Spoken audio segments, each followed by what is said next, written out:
मेरे प्यारे बच्चों, आप सभी का स्वागत है आपके अपने YouTube channel Aftab study classes में। आज के इस वीडियो में हम लोग बात करने वाले हैं यूपी टीजीटी पीजीटी जो हमारी आर्ट की क्लासेस चल रही थी, उसमें हम लोगों ने भारत के प्रागैतिहासिक कला केंद्र आपका जो चैप्टर था उसको कंप्लीट कर लिया था और उसके 7 क्लास हो चुके थे।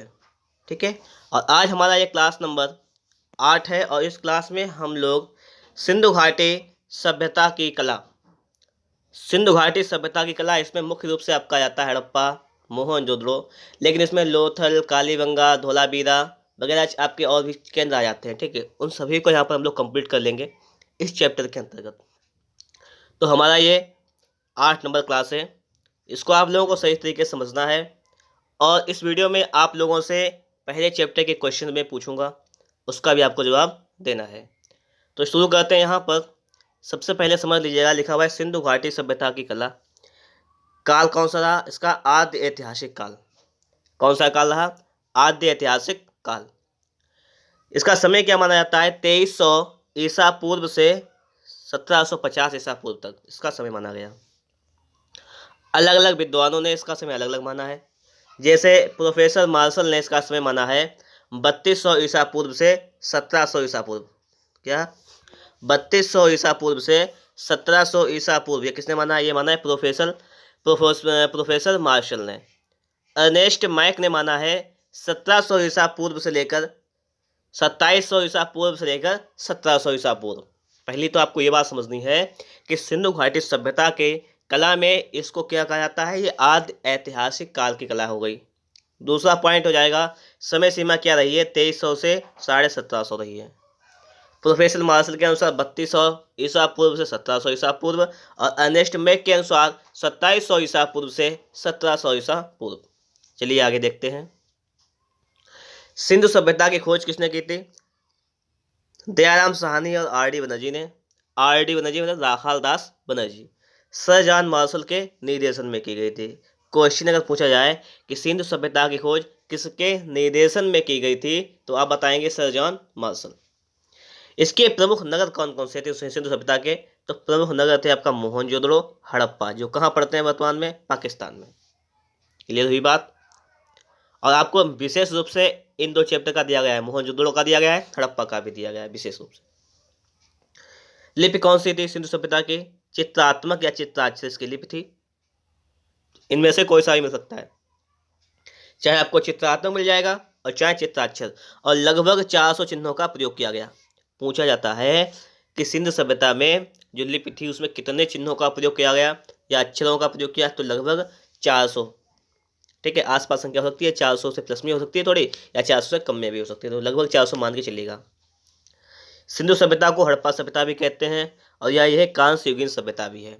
इसका नाम याद रखिएगा कि सिंधु सभ्यता जो है इसको हड़प्पा सभ्यता या कांस्य युगीन सभ्यता के नाम से भी जाना जाता है। सिंधु सभ्यता को हड़प्पा सभ्यता या कांस्य युगीन सभ्यता के नाम से जानते हैं। सिंधु सभ्यता के प्रमुख देवता कौन थे? पशुपति शिव। कौन से? पशुपति शिव। सिंधु सभ्यता के प्रमुख देवता, ये क्वेश्चन पूछे जाते हैं। ये पूछा जाता है कांस्य युगीन सभ्यता कौन सी थी, फिर आपको आपसे मिल जाएगा सिंधु को सभ्यता। इसको ध्यान रखना। इसमें प्रमुख वृक्ष किसको माना गया है? पीपल को। किसको माना गया है? पीपल। मुख्य खाद्यान्न क्या थे? गेहूं और जौ। इसमें मुख्य खाद्यान्न क्या थे सिंधु सभ्यता के? गेहूं, जौ। पशु में मुख्य किसे माना गया? वृषभ, जिसका सबसे अधिक अंकन मिलता है। किसका? वृषभ का। ठीक है, और आपसे पूछा जाता है कि वास्तुकला के लिए प्रसिद्ध सभ्यता कौन सी है? तो प्रसिद्ध सभ्यता है आपकी सिंधु सभ्यता। ऐसा क्वेश्चन आता है कि वास्तुकला के लिए प्रसिद्ध सभ्यता कौन सी है? तो आप बताएंगे सिंधु सभ्यता है। और वास्तुकला में क्या है कि पकी हुई ईंट से निर्मित की गई थी। वास्तुकला जो थी बनाई गई थी, ये थी किससे बनाई गई थी? तो पकी हुई ईंट से। निर्मित करना मतलब निर्माण करना, बनाना किसी चीज को। तो यहाँ तक कि आप लोगों को बात समझ में आई होगी। आगे देखते हैं कि सिंधु सभ्यता जो है वो मेसोपोटामिया सभ्यता के समकालीन। सिंधु सभ्यता जो किसके समकालीन थी? मेसोपोटामिया सभ्यता के समकालीन थी। और मेसोपोटामिया सभ्यता की बात की जाए तो ये दजला फरात नदी के किनारे पनपी फूली थी, मतलब बढ़ी चली थी, बनी थी सभ्यता। ये क्वेश्चन भी आता है आपसे। आगे है कि सैंधव सभ्यता से प्राप्त पात्रों या बर्तनों पर चित्रकारी काले रंग से प्राप्त मिलती है। काय से मिलती है? काले रंग से चित्रकारी मिलती है। भारतीय कला का सबसे प्राचीन केंद्र कौन सा है? भारतीय कला का सबसे प्राचीन केंद्र यही सिंधु सभ्यता हो जाएगा आपका। सिंधु घाटी सभ्यता से प्राप्त अधिकांश आभूषण काय के बने हैं? पत्थर के, मोती के। इसको याद रखना कि सिंधु घाटी सभ्यता से प्राप्त अधिकांश जो आभूषण हैं वो किसके बने हुए हैं? तो पत्थर के, मोती के आभूषण बने हुए हैं। किसके? पत्थर के, मोती के। लिखा हुआ है कि मोहरों का उपयोग काय के लिए होता था? व्यापार के लिए होता था। मोहरों का उपयोग किसके लिए होता था? व्यापार के लिए। तो आप समझेंगे कि जब मोहर होगी, रुपए होंगे, तो किसके लिए करते हैं? रुपए की चीज़ें खरीदते हैं या चीज़ों को बेचते हैं तो रुपए मिलते हैं, तो मतलब व्यापार के लिए होता था मोहरों का उपयोग। आगे देखो, सिंधु घाटी सभ्यता के बारे में और है। यहाँ से सूती वस्त्र का उल्लेख मिलता है। सूती वस्त्र का उल्लेख, वर्गाकार मोहरें प्राप्त हुई जिसकी वर्ग में क्या होता है? वर्ग जो होता है उसकी लंबाई चौड़ाई दोनों बराबर होती हैं इस प्रकार से। तो 2.5 इंच उसकी लंबाई या चौड़ाई दोनों बराबर थी, 2.5 इंच की। ठीक है। डोरी खींचने से बांस पर चढ़ने वाला बंदर, ये क्वेश्चन भी आता है आपका। डोरी खींचने से बांस पर चढ़ने वाला बंदर, सिर हिलाने वाला बैल, पंख फड़फड़ाने और सीटी बजाने वाले पक्षी, ये कहाँ से प्राप्त हुए? सिंधु सभ्यता से प्राप्त हुए हैं। इन चीज़ों को सही से याद कर लीजिएगा कि कौन कौन से हैं। कि डोरी खींचने से बांस पर चढ़ने वाला बंदर, डोरी खींचने से बांस पर चढ़ने वाला बंदर, सिर हिलाने और वाले बैल, पंख फड़फड़ाने और सीटी बजाने वाले पक्षी, ये प्राप्त हुए सिंधु सभ्यता से। क्लियर। अब ऊपर देखिए क्या लिखा हुआ है? मांडा, सुतकांगेडो, दायमाबाद, आलमगीरपुर, ये क्या है? सिंधु घाटी सभ्यता की अगर बात चल रही है तो उसका पूछा जाता है कि सबसे पूर्वी स्थल। ठीक है। पश्चिमी पूछा जाता है, उत्तरी पूछा जाता है, दक्षिणी पूछा जाता है। तो सबसे उत्तरी अगर पूछा जाए तो कौन सा हो जाएगा आपका? मांडा। मांडा कहाँ पड़ता है? आपका जम्मू कश्मीर में पड़ता है। ठीक है। और दक्षिणी पूछा जाए तो हो जाएगा दायमाबाद। ये कहाँ पड़ता है? महाराष्ट्र में। दक्षिणी दायमाबाद महाराष्ट्र में पड़ता है। ठीक है। अब देखिए, अब आपका क्या है? आलमगीरपुर और सुतकांगेडोर, इनको भी देखते हैं हम लोग यहाँ पर।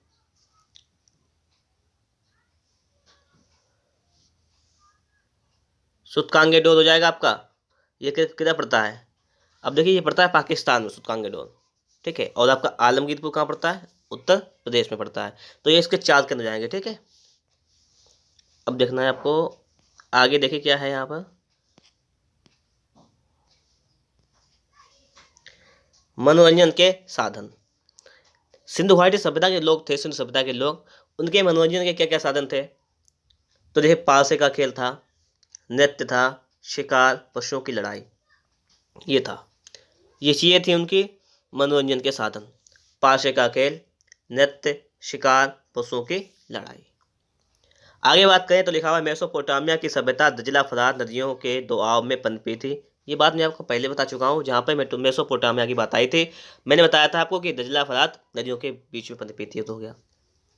सिंधु घाटी की मोहरों पर किसकी छवि मिलती है? तो यूनिकॉर्न की छवि मिलती है। यूनिकॉर्न छवि मिलती है। सिंधु घाटी की मोहरों पर यूनिकॉर्न छवि मिलती है। और मोहरों पर जो है आकृतियाँ कैसी बनी हुई? उभरी हुई बनी हुई हैं। उभरी हुई हैं। क्वेश्चन आता है उभरी हुई हैं कैसी बनी हुई है? क्वेश्चन यहाँ से भी आता है।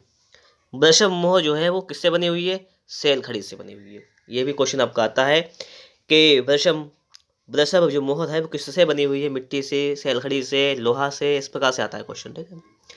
आगे के सिंधु घाटी सभ्यता की कांस्य मूर्तियां जो है मोम निकालकर बनाने की विधि यानी ढोकरा कास्टिंग से ढाली गई हैं।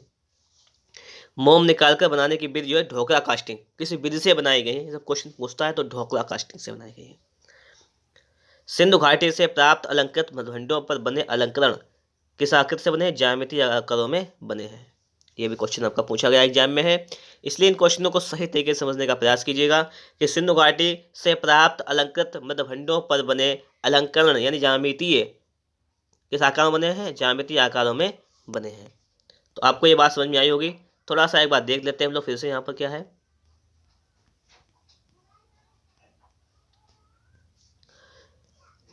एक बार थोड़ा सा इसको देख लेते हैं, रिवीजन कर लेते हैं, फिर देखते हैं आगे। सिंधु घाटी सभ्यता की कला के बारे में पता आपको। आद्य ऐतिहासिक काल हो जाएगा आपका। ये समय सीमा आपको पता है। यहाँ पर सिंधु सभ्यता की खोज किसने की थी? सर जॉन मार्शल के निर्देशन में हुई थी, दयाराम साहनी और आर डी बनर्जी। इसके प्रमुख नगर थे मोहनजोदड़ो, हड़प्पा, जो कहाँ पड़ते हैं आपके पाकिस्तान में। लिपि कौन सी थी? चित्रात्मक, चित्राक्षर, लगभग 400 अक्षरों का प्रयोग किया गया था। ठीक है, इसको कहते हैं हड़प्पा सभ्यता या कांस्य युगीन सभ्यता कहते हैं। प्रमुख देवता कौन से थे? पशु प्रसिद्ध थे। वृक्ष कौन सा था? पीपल। मुख्य खाद्यान्न कौन सा था? गेहूं, जौ। पशु वृषभ का सबसे अधिक अंकन मिलता है। और वास्तुकला के लिए जानी जाती है सिंधु सभ्यता। सिंधु सभ्यता जो है मेसोपोटामिया सभ्यता के समकालीन है। सैंधव सभ्यता से प्राप्त पात्र या बर्तनों पर चित्रकारी काले रंग से मिलती है। भारतीय कला का सबसे प्राचीन केंद्र हो जाएगा आपका सिंधु सभ्यता। सिंधु घाटी सभ्यता से प्राप्त अधिकांश आभूषण पत्थर के मोती से बने हैं। किसे? पत्थर के मोती से। मोहरों का उपयोग व्यापार के लिए होता था। क्वेश्चन डायरेक्ट पूछा गया कि मोहरों का उपयोग किसके लिए होता था।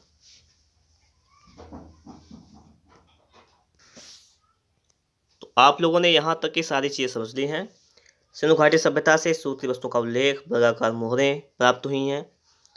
ठीक है, 4 केंद्र थे इसके प्रमुख। ठीक है, मांडा आपका कहाँ पड़ता है? आपका ये जम्मू कश्मीर में, आलमगीरपुर उत्तर प्रदेश, दायमाबाद महाराष्ट्र, और सुतकांगे डोर पाकिस्तान में पड़ता है।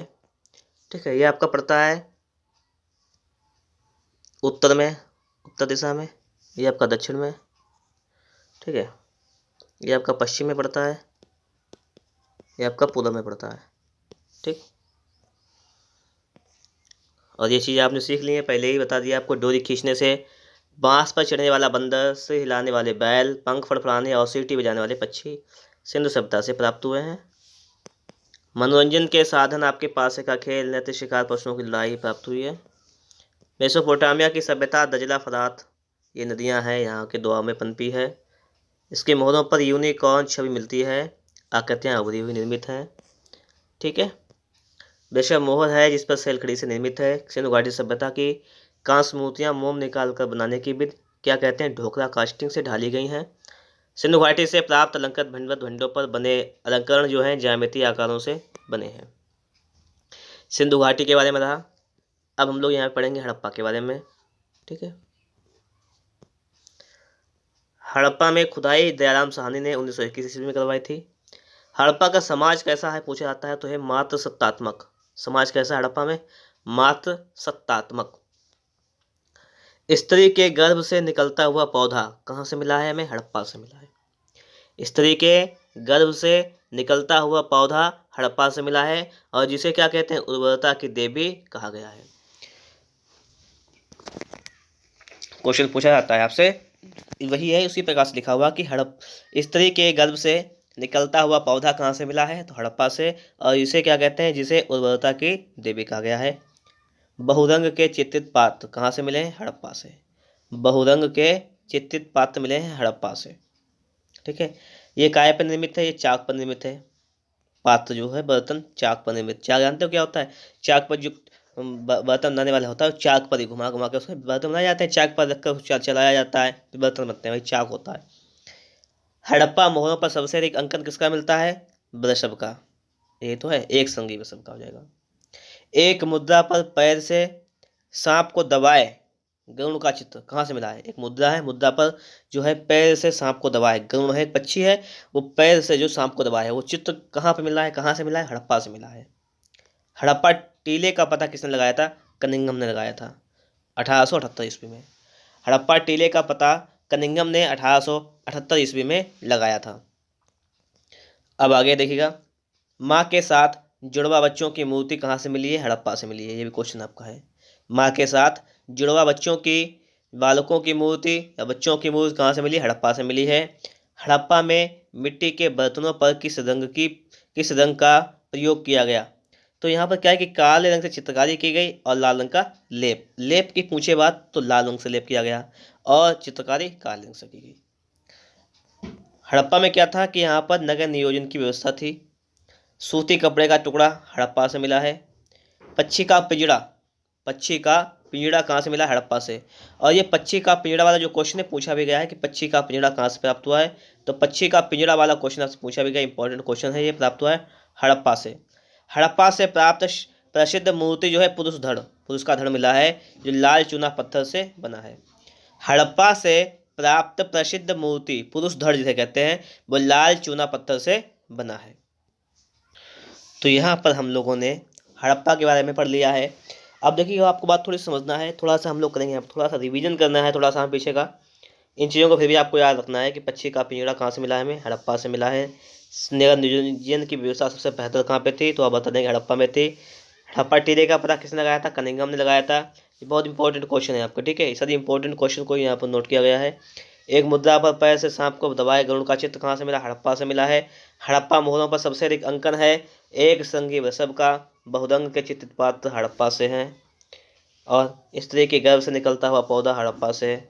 समाज मातृसत्तात्मक, ये चीज़ें आपको याद करनी है। और थोड़ी सी क्वेश्चन मैं आपसे यहाँ पूछे लेता हूँ, उसको जो आपको बताना है, ठीक है। देखिएगा आप लोग समझिएगा, थोड़ा सा आप लोगों ने पीछे जो पढ़ा था उसके बारे में थोड़ा सा पूछना जरूरी बनता है, क्योंकि ये भी चेक करना है कि आप लोग पीछे का रिवीजन करते हुए चल रहे हैं या नहीं, ठीक है। तो सबसे पहले आपसे पूछूंगा मैं जो बहुत ज़्यादा इंपॉर्टेंट क्वेश्चन आपके आए हुए एग्जाम में है उनके बारे में। जैसे आपसे पूछा जाएगा शाही का आखेट, आया हुआ क्वेश्चन है, शाही का आखेट कहाँ से मिला है, हाथ के छापे, ये चीज़ें हमें कहाँ से मिली हैं। अगर आपसे ये क्वेश्चन पूछा जाए ये चीज़ें हमें कहाँ से मिली हैं, तो ये चीज़ें मिली हैं हमें सोहरो घाट से। कहाँ से मिली है, सोहरो घाट से मिली है। और अगर आपसे पूछा जाए कि लिखुनिया, एक क्वेश्चन भी पूछा गया है लिखुनिया वाला कि लिखुनिया, ये पहले चैप्टर के आपके क्वेश्चन है, ठीक है। लिखुनिया पूछा जाए कि लिखुनिया जो है वो किस नदी के किनारे है, तो आप क्या बताएंगे, गरई नदी के किनारे है, गरई नदी। पशु आखेट, पशु आखेट कहाँ से चित्र मिला है, ये मिला है लिखुनिया से, ठीक है। ये बात हो गई।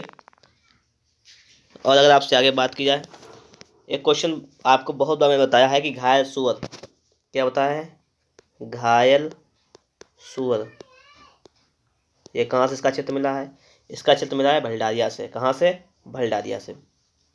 अच्छा, मिर्जापुर में जो गुफाएं मिली है सबसे अधिक किसके चित्र बने हुए हैं, तो सबसे अधिक चित्र बने हुए हैं उसमें आखेट के। कितने चित्र बने हुए हैं, लगभग 100 गुफाएं हैं। गुफाएं कितनी है, 100। और ये चित्र जो मिर्जापुर के हैं वो किस काल के हैं, तो हैं उत्तर पाषाण काल के, उत्तर पाषाण काल के हैं। ये उत्तर पाषाण काल के चित्र बने हुए हैं। और अगर आपसे पूछा जाए, थोड़ा सा और समझना है कि भूत का रहस्यमयी चित्र कौन सा, भूत का रहस्यमयी चित्र, भूत का रहस्यमयी चित्र ये कहाँ से प्राप्त हुआ है, ये प्राप्त हुआ है ढोकवा महारानी, महारानी कंडाकोट से, कंडाकोट से, ढोकवा महारानी कंडाकोट से ये चित्र प्राप्त हुआ है, ठीक है। और समझने वाली बात क्या है आपको, और थोड़ा समझ लेना है यहाँ पर, और ये है कि आपकी एक पुस्तक है, ठीक है, जिसका नाम क्या है, pre historic India, pre historic India, pre historic India. तो प्री हिस्टोरिक इंडिया, इसके लेखक कौन है, ये था आपका, तो इसके लेखक है स्टुअर्ट, IP बताया था मैंने आपको, पिगॉट। इन चीज़ों को आपको याद रखना है, स्टुअर्ट पिगॉट इसके लेखक हो जाएंगे। और अगर आपसे पूछा जाए, एक आपकी पुस्तक बहुत ज़्यादा इंपॉर्टेंट है, उसका नाम है भारतीय प्रागैतिहासिक चित्रकला। क्या नाम है, भारतीय प्रागैतिहासिक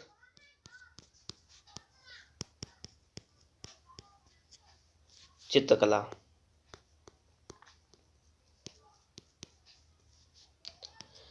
भारतीय प्रागैतिहासिक चित्रकला ये किसकी पुस्तक है, डॉक्टर जगदीश गुप्ता की है, डॉक्टर जगदीश गुप्ता। क्लियर। तो कुछ जानकारी थी ये मिर्ज़ापुर के बारे में, इसका आपने रिवीजन कर लिया।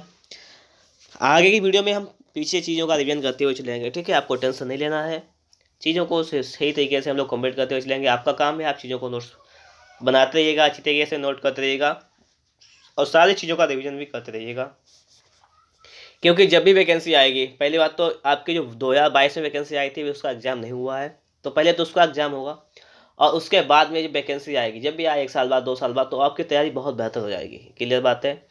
और इसके लिए ऐसा तो है नहीं कि आप सिर्फ 23 साल तक फॉर्म डाल सकते हैं, आप 25 साल तक डाल सकते हैं, ऐसा कोई नहीं है।